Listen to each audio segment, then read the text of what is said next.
Good afternoon, everyone. Thanks so much for joining us. I hope this is everyone. People may trickle in, but I think we're going to get started. Number one, thanks for joining us and welcome to our last but not least co-op conversation of 2022. For those of you who don't know me, my name is Natalie Kellio, and since August, I have been the Professional Research Associate with the Canadian Centre for the Study of Co-operatives at the University of Saskatchewan in Saskatoon, which is presently colder by far than the North Pole, so welcome. Today and every day, I want to acknowledge that we are coming to you today from Treaty 6 territory, the traditional land of the Cree, Saulteaux, Dene, Dakota, Lakota, Nakota, and the traditional homeland of the Métis. I acknowledge that as we meet and share and learn from each other here today as partners, allies, and friends, we are all treaty people, and we reaffirm our commitment to the hard, shared, and necessary work of reconciliation. The title of today's conversation is Making Financial Services Accessible for Underserved Communities, featuring Susan Henry, the Director of Community Impact and Financial Inclusion at Alterna Savings. As a leader in community economic development, passionately dedicated to realizing financial inclusion for all, Susan has over 25 years of experience working with underserved, underrepresented individuals and communities across Canada. Throughout her career, she has been committed to developing programs like Black Entrepreneur Loan Fund to address the growing divide of financial accessibility of racialized Canadians, providing her expertise to women's economic development committees and advisories and advising policymakers and practitioners in microfinance and social finance tools. Exemplifying cooperative and credit union values while putting them to work, Susan was instrumental in leading the launch of Alterna Savings' award-winning community microfinance program and the Community Loan Fund's partnership programs. For more than 20 years, this program has focused on making its small dollar loans available to women, BIPOC, new and racialized Canadians, and low-income individuals. To help set up this co-op conversation, Susan will talk to us a bit about how Alterna Savings is realizing the cooperative values of equity, equality, and solidarity by making opportunities available for financial independence through reducing barriers to banking for those often excluded from mainstream financial institutions. Susan will also share with us a glimpse into the impact of Alterna's community microfinance program at the individual, corporate, and broader societal levels. She will also share how lessons learned from the program are helping to shape the development of new lending programs for underserved communities. Susan, we are delighted you are here with us today and look forward to an informative and inspiring conversation. But just before we begin to hear from Susan, a word on our cooperative conversation series.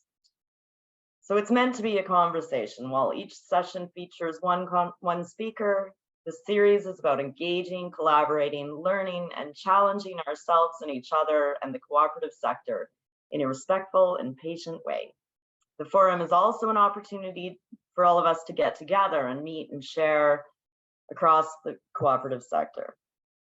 Over the next 15 to 20 minutes, Susan will share from her wealth of experience working to empower communities and equity-deserving groups underserved by the financial sector through community economic development, social finance, community loans, and microfinance, and how she is leading that charge to address socioeconomic inequities by creating opportunities for financial independence and reducing barriers to banking through Alterna's community impact and microfinance programs.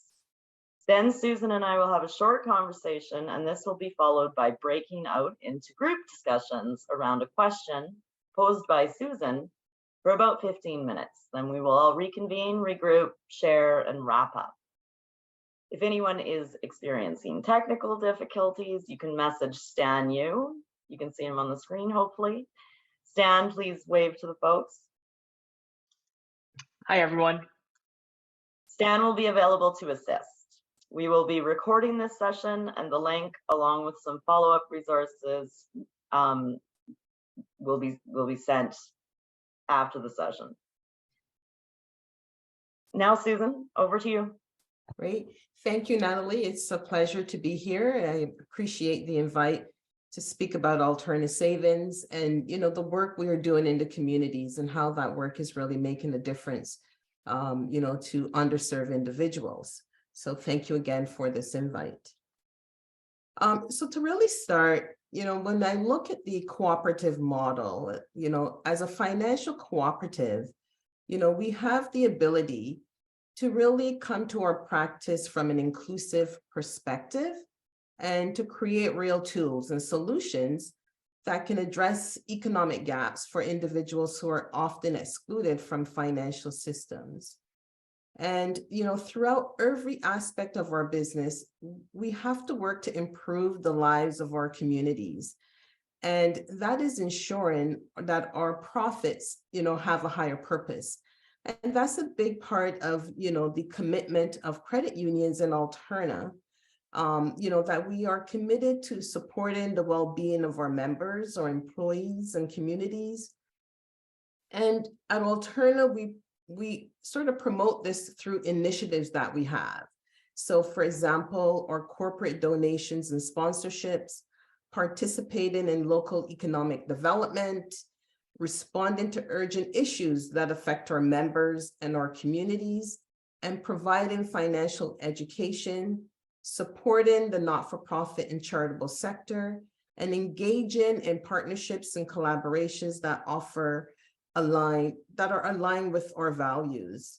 And so many of these initiatives are embedded in the work we do. And I'm going to focus a bit on our community impact department, because a lot of this is done through that department. And it's really a department that's dedicated and supports organizations like our cooperative nonprofit sector, the charitable sector, small business, and the entrepreneurial communities. And, the goals of our community impact department is to work to strengthen the financial resiliencies of the members that we serve.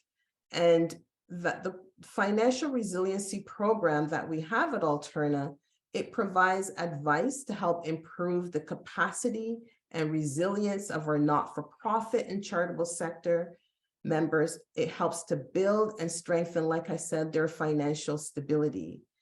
And, we recognize when we work with this sector, we recognize that the nonprofit and the charitable organizations, that they need things like careful planning and clear objectives to succeed. And that has helped us to sort of customize and develop and tailor banking packages that's designed specifically for incorporated nonprofits and registered charter organizations. And these organizations play a strong role in helping members, particularly also those members that's underserved. So there's quite an alignment there. We also work in our community impact department through our community microfinance program. And Natalie, as you mentioned, our program works to address the socioeconomic inequity by creating opportunities for financial independence, reducing barriers to banking for those that are often excluded. It's a program we founded over 20 years ago, focused on underserved, underrepresented individuals, with a focus on women, Black, Indigenous people of color, new and racialized Canadians, and low-income individuals. We also have our community and financial inclusion granting programs, and these all tie together with who we serve. So our granting programs provide grants where a small amount of money can make a significant impact in the communities we serve. We know many grassroots organizations that normally can't get grants from, larger corporations. So we provide those to these grassroots organizations who wouldn't be approved. We also have our financial inclusion grants. And, this is a program, it's an innovative program that works to address financial literacy, financial inclusion amongst underserved and underrepresented communities. And, they all tie back to, again, the umbrella of who we serve. And interwoven into all of this is our community financial education programs. And it's part of Alterna's commitment to support the financial health of communities. So we focus on delivering essential programming that supports our members. And again, many of those members are individuals and community members, organizations, not-for-profit, charitable organizations, all that required financial education for their programming. So, when we look at the credit union values and, we look at it from an equality and equity perspective, and this is important because, many times over this year, I've heard from whether it's individuals or organizations, why do you have the programs you do? Why would you have a program focused on women or BIPOC? And that really led me to really examine the equality and equity perspective in our programs. And, when we reflect on who we serve at Alterna and why it matters, it does go back to the cooperative values, right? Credit unions were founded on the values of equality and equity. And, while equality means that an individual or group receive the same resources and opportunities, we must recognize equity, because equity recognizes that each person may have different circumstances to overcome. So they're not all starting at the same place. And that's why inequities is what we look to correct. So inequity and equality are both solutions for sort of overcoming the imbalanced social systems that we see in our society. And that is one of the reasons why we developed the community microfinance program. So when we look at that, again, inequity piece. Why microfinance? Well, we often ask why microfinance, and it's not a common practice in Canada, but we know that there are segments of our communities or our population where there are barriers, where they can't access affordable financial products and services. And we know they're unable to get mainstream financing to do things like start a business, which ultimately will help these individuals support themselves, their families, create generational wealth, financial well-being, poverty alleviation, and it empowers people. We know that lending to underserved individuals, particularly those who require loans for startup purposes, is different from that of traditional lending in things like the loan size. So many of them require a small loan. Eligibility requirement they may not meet if you're a new Canadian or newcomer. Their risk profile may be different. They may not, if they're starting a business, they may not have demonstrable cash flows. They may not have established clientele, or they may not have an established credit repayment history. And so, we've learned throughout our process how to adjudicate using what we call an inclusive character-based lending practice under microfinance.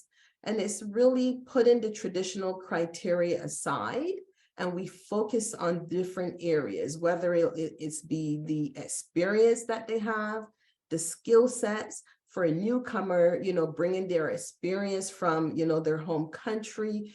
We put all of that into, how we would adjudicate to provide access to financing.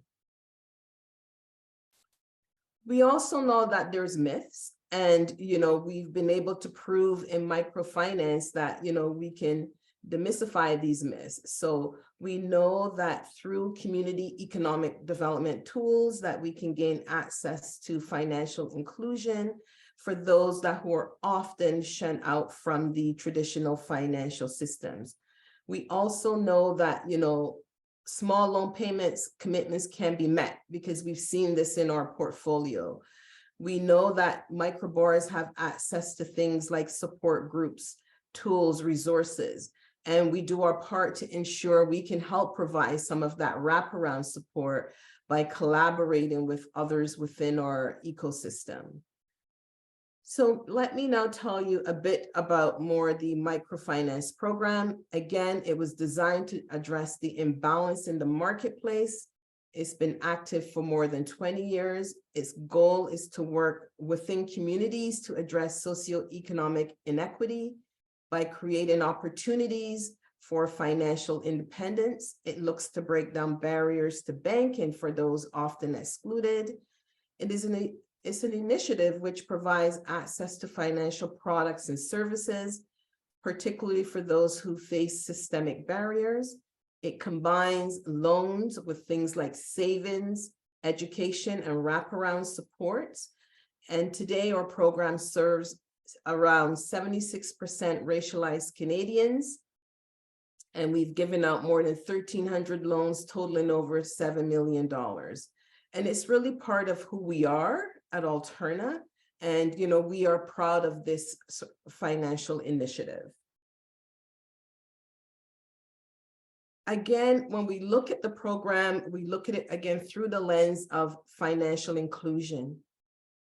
And that means that you have to have access to a wide range of appropriate and affordable financial products and services, and particularly for those that are economically poor and socially marginalized.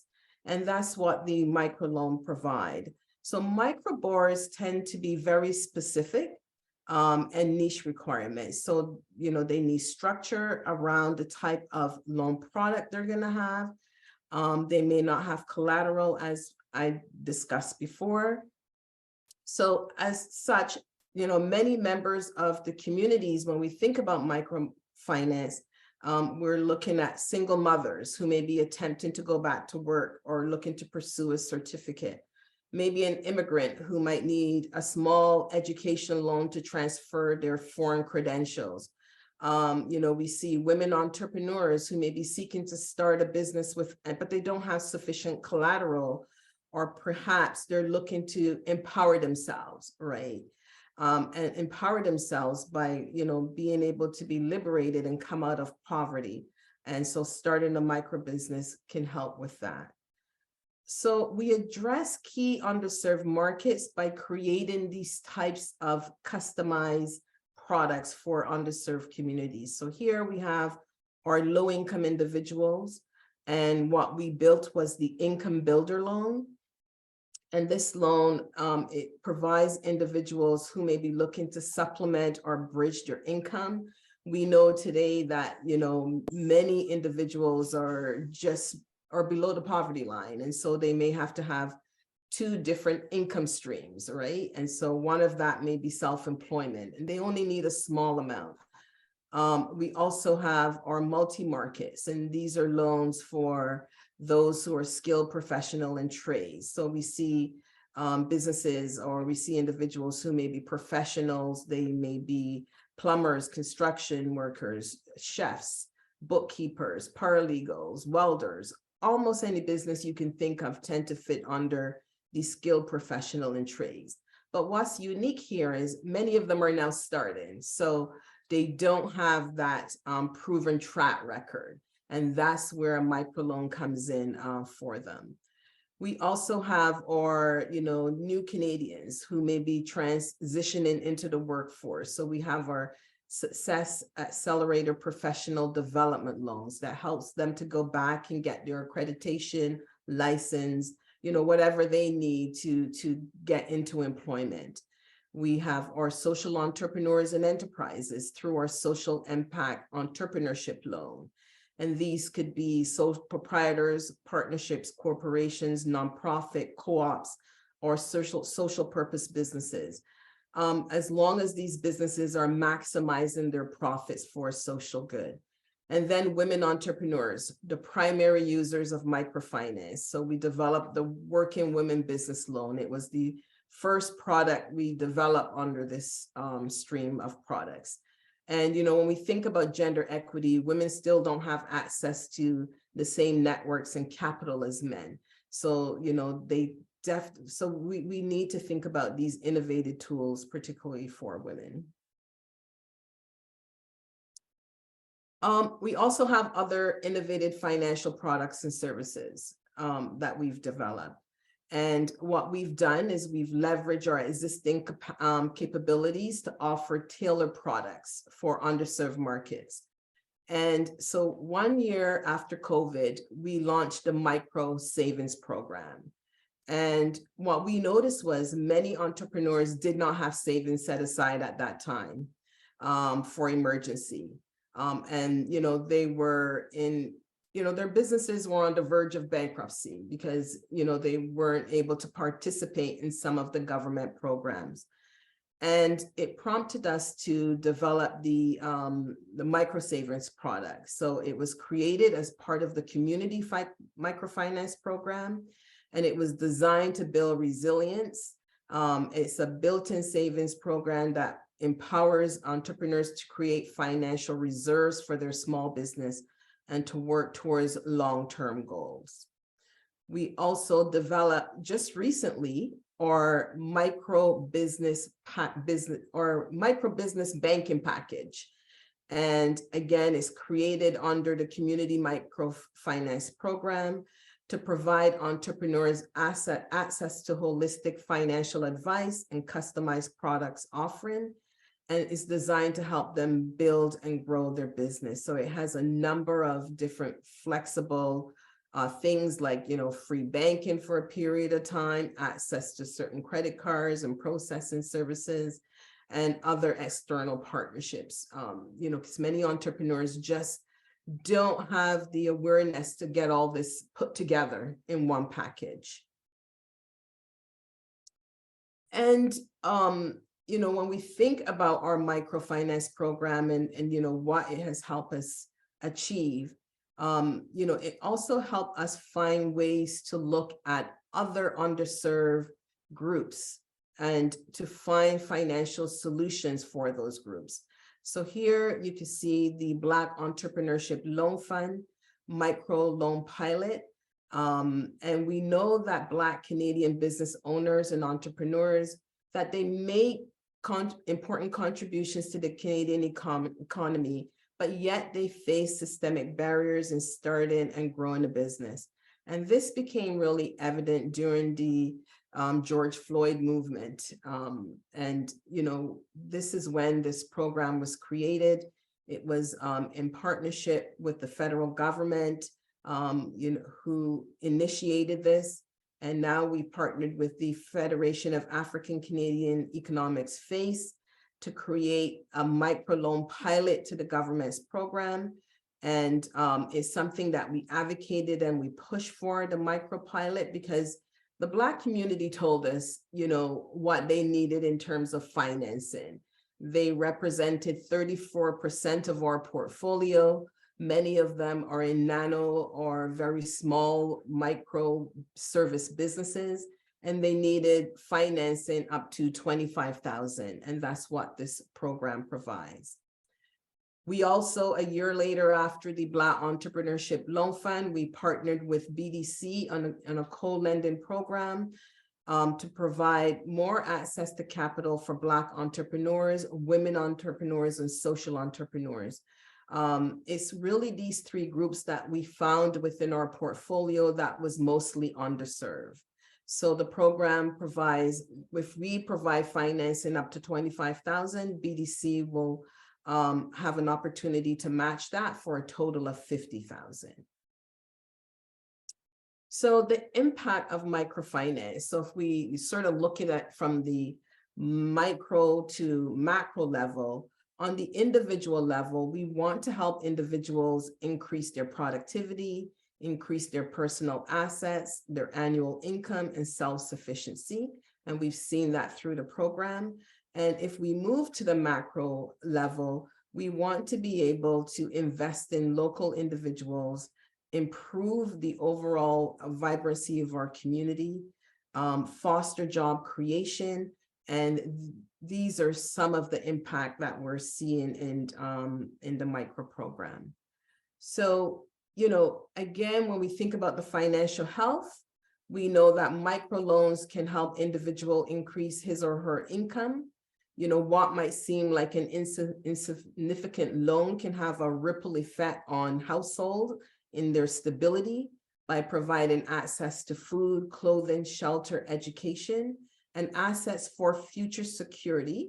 We also know it can help improve local neighborhood economies. And the overall impact of this can lead to alleviation of poverty, improved quality of life and self-improvement, empowerment, and it can support the development, like I said, of healthy, vital neighborhoods. Now, microfinance, there's been a lot of lessons learned and from the program, starting with the Black Entrepreneurship Loan Fund. It really helped to inspire how that program was created. And we feel that, from the lessons learned, that we can apply this at a larger scale. So we can look at microfinance in terms of new opportunities for areas like the affordable housing crisis and home ownership. We can bring in impact investors who can also alongside or work, because in microfinance, we also know nonprofit have programs which are administered through Alterna, where impact investors have invested dollars into growing those programs. And, we see those same opportunities on a larger scale in things, like I said, like affordable housing. So I think I will leave it there and open for any questions or, how the rest of the presentation rolls out. Thanks so much, Susan. That was great. I will stop sharing the screen if that's okay. Now we can all see each other. Before we get into the breakout sessions where I'll bring your question to the groups, I wanted to ask you a question to start us off and get us thinking. I really appreciated how you talked about equity and how that is different from equality, and how your programs actually take the equity lens perspective to financial inclusion and seek to really tackle increasing the participation of underrepresented groups head on. A lot of what we talked about, or you talked about, was from the ground up, but it made me start to think about from the top down. Yesterday, I was reading an article in The Conversation that was talking about the enduring glass ceiling. So 1 in 5 corporate board positions are held by women, and only 1% of senior leadership and pipeline positions are held by BIPOC women, women with disabilities, LGBTQ2S+. Have you learned anything? I was also what brought this to mind is that you were saying that women are the primary users of microfinance. So I just wondered if you learned anything from your work, at Alterna or in credit unions, or just in the vast experiences you've gained. What could cooperatives and credit unions do to help smash the glass ceiling while also working from the ground up? Yeah. Great question. First of all, I think we have to be intentional. We have to be intentional in how we are sort of moving the dial and having that type of impact. So, we have to align with, I think, and I had this conversation yesterday with an organization. So, particularly in things like DEI, we've got to look for organizations or find opportunities that allow us to go into communities, particularly underserved communities. And whether it's trained up or, offering positions, we have to be able to do that. When we think of women and women on boards, we have to be, again, intentional and not just maybe put out your standard, we're seeking board members, but where are the opportunities to really invite women to the table to participate and to be nominated? Where are those opportunities? And it takes a lot of work, right? So it's more work than average. But if we want to move that dial, this is what we have to do. We have to be intentional with our practice. Great. Now, just one more question before we move on. So you've been doing this work for a long time. Where have you seen the most impact? Like, is there one success story that you want to share, or is it a community or a certain group that where you noticed the most impact towards like smashing the glass ceiling, but also better involvement and inclusion? Mhm. I've seen the most. I've worked my years at Alterna, 22 years has been in entrepreneurship with the program. And it's really how it's made a difference in the lives of those individuals who get a loan. And again, like I said, that ripple effect, helping to create generational wealth that may not have been there for other communities is extremely important, because when we think of that type of legacy that's going to be left behind, when you're able to have generational wealth and you're able to make economic decisions, not just for yourself, but for your family and your communities, to me, that has been the most impactful. I think of one of our entrepreneurs. She was a single mom, struggling, new immigrant to Canada. She couldn't get financing to start her business, and we gave her that small loan. And today she's got over 100 employees, and she's intentional with who she's hiring. She's made that her practice as well. So she's got over 100 employees, making a difference. And in the end, I really look at this and I said, well, it goes beyond that. It's good business. It's good business for the Canadian economy if we are investing in underserved individuals and communities.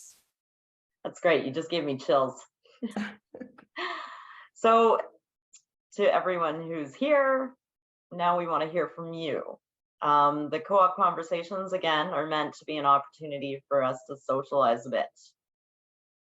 And so Stan's going to put you all into breakout rooms, and then we'd like folks to, when you start, to introduce yourselves to your fellow participants. Some of you might know each other, of course. It's a tight-knit sector, but please introduce yourself, say who you are, where you're from, where you work or what you study or what brought you here today.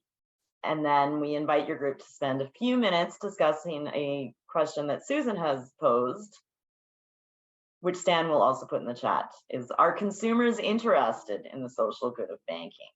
So do these initiatives matter? And I think this is a really great question. So in about 15 minutes, we'll come back and we answer any further questions, or you can ask any further questions of Susan, but please have a great conversation. Bye.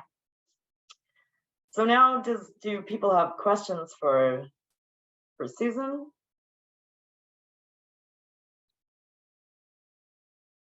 Oh, there he is, Marc-Andre. I always have questions. So thank you so much, Susan. It was really interesting, and I have too many questions, but I'm going to ask you the one that kind of is top of mind.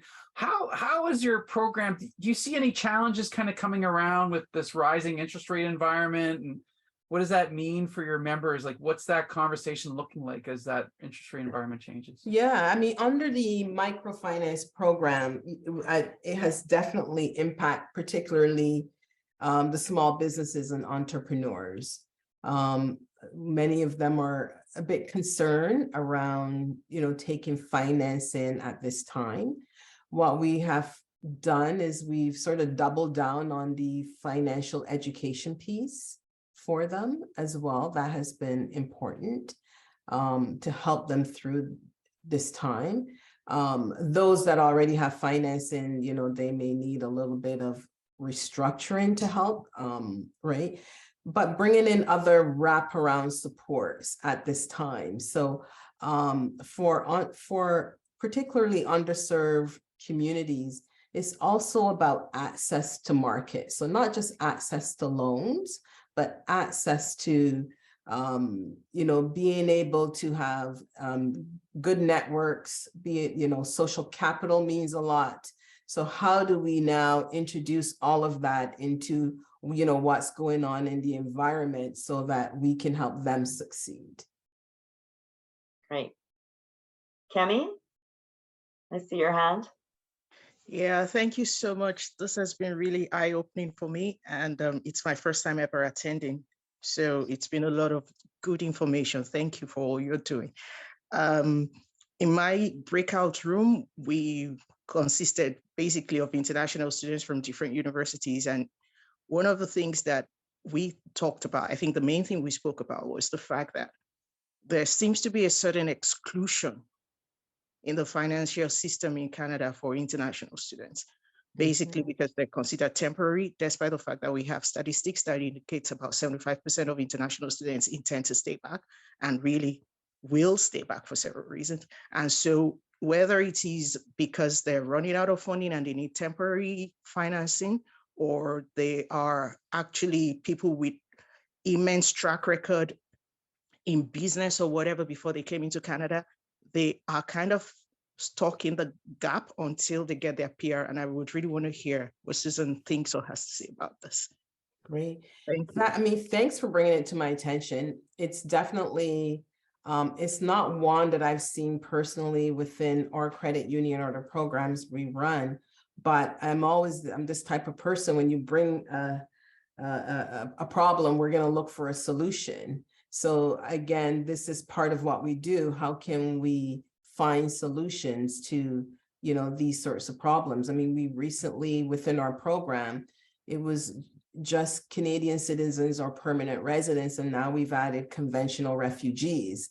So again, we would go back, we would study this a little bit more to see, what are the implications and what type of product or service we can provide, to these individuals. I don't have a clear answer right now. It would require some research around the group. And that's where we tend to work with, you said there were university students in your breakout sessions.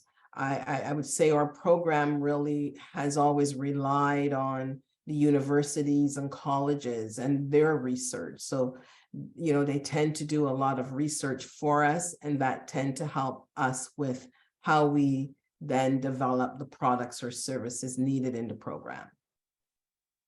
Thank you. Thank you, Susan. Now over to Peter. Thanks. Hi, Susan. So I think like a lot of credit unions, we're doing a lot of thinking about a couple of things right now. First of all, on the ESG front, how do we continue to turn the dial on how we demonstrate social purpose? But we're also thinking about financial sustainability and how do we continue to generate revenues as a credit union that will help sustain us in the long term. So I'm really curious to know, this whole suite of excellent work you're doing around microfinance, is it profitable for your credit union? That's a really good question. Because, when the microfinance program started over 22 years ago, again, we didn't look at it from a profitability perspective. And the program can be profitable, but you have to look at the longevity of the individuals or that's within the program. And so what I mean by that, when we give a microfinance loan, it may not necessarily mean that we're going to see the individuals, ready to take additional financial products and services. But over time, with things like education, support, these individuals become loyal members to our credit union, and we work to get them to the point where that matters to them, because success for these individuals can be very different. And through that, we see sustainability within the program. In terms of operational success, I view microfinance as a product within the credit union, right? So things like we have in-kind services for the overhead that is observed through other areas of the organization, similar to like marketing. So it becomes a different type of cost center. But the end result is, when you do good, I believe your profitability increases as well. And this is the reason why the program has been going for the last 22 years. And this is why we keep investing into additional products and services and partnerships to grow the program. Great. I hate to cut this off, but we're coming up on the hour, and Stan will be sending out the recording to everyone, but please follow up with any of us if we can help keep these conversations going. So thanks, everyone. Just to mention, we have a few exciting events coming up at the Canadian Centre for the Study of Co-operatives. Starting with next week, we have our annual McPherson Talk, which for the first time since pre-COVID will be hybrid, so getting closer to full in-person events.